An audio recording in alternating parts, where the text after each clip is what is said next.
Après 30 ans de travail acharné et de nombreux refus, Stanley Kubrick finit le 29 septembre 1969 le script de 186 pages pour son projet d'un futur film sur Napoléon Bonaparte. Ce script aura mis 2 ans de dures recherches, durant lesquelles il a compulsé tous les écrits en langue anglaise et rassemblé 500 ouvrages sur le sujet. Ça y est, le projet Napoléon est lancé.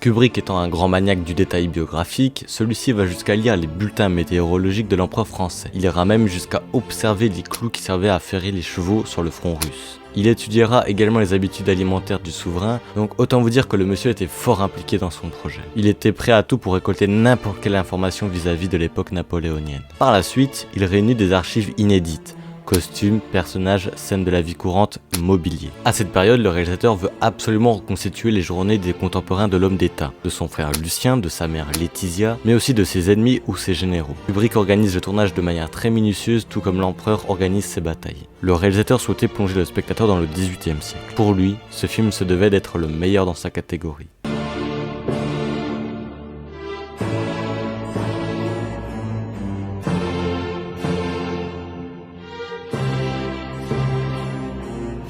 Kubrick souhaite absolument reconstituer l'épopée napoléonienne dans des décors naturels en Europe de l'Est, en France ou encore en Italie. Pour pousser le réalisme au maximum, il prévoit d'engager jusqu'à 50 000 soldats de l'armée roumaine pour les grandes batailles. Il teste, en compagnie de ses filles, des costumes dans son jardin anglais. En avançant sur le projet, le budget commence fortement à monter. On parle ici de plusieurs millions de dollars au moment de la pré-production.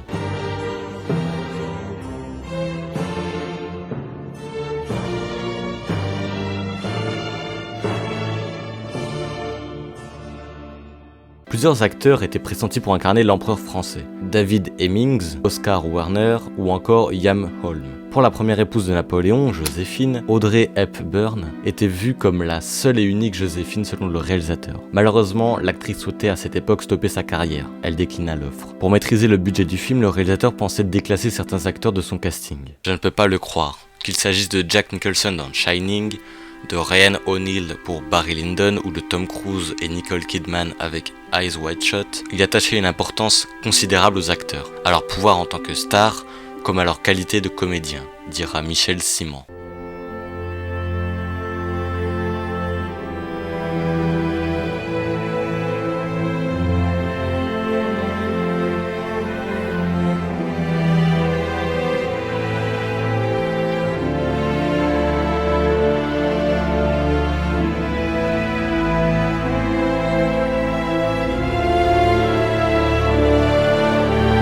Une fois la préparation du film terminée, le producteur Jan Harlan dira « Stanley a joué et perdu à sa grande déception. Les cadres de la MGM voyaient ce Napoléon comme 2001 avant lui, d'un œil sceptique. Il craignait à juste titre que son scénario ne soit pas le reflet exact de ses intentions. Et l'hypothèse d'un film en 2 parties dont, a fortiori, on ne connaîtrait pas le budget, était hors de question. Malheureusement pour Kubrick, le projet sera classé sans suite.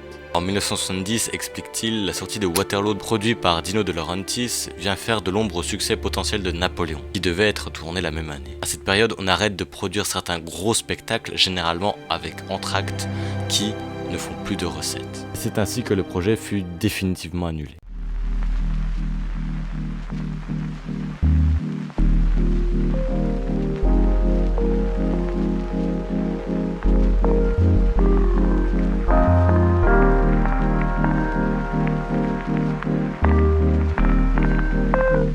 Le projet d'un film Napoléon était beaucoup trop cher et risqué pour le studio. À cette époque, on est en plein boom de la télévision. Beaucoup de personnes semblent alors se lasser du cinéma. Le boom de la télé date des années 60 et il est fulgurant. À l'époque, moins d'un foyer sur 5 est équipé.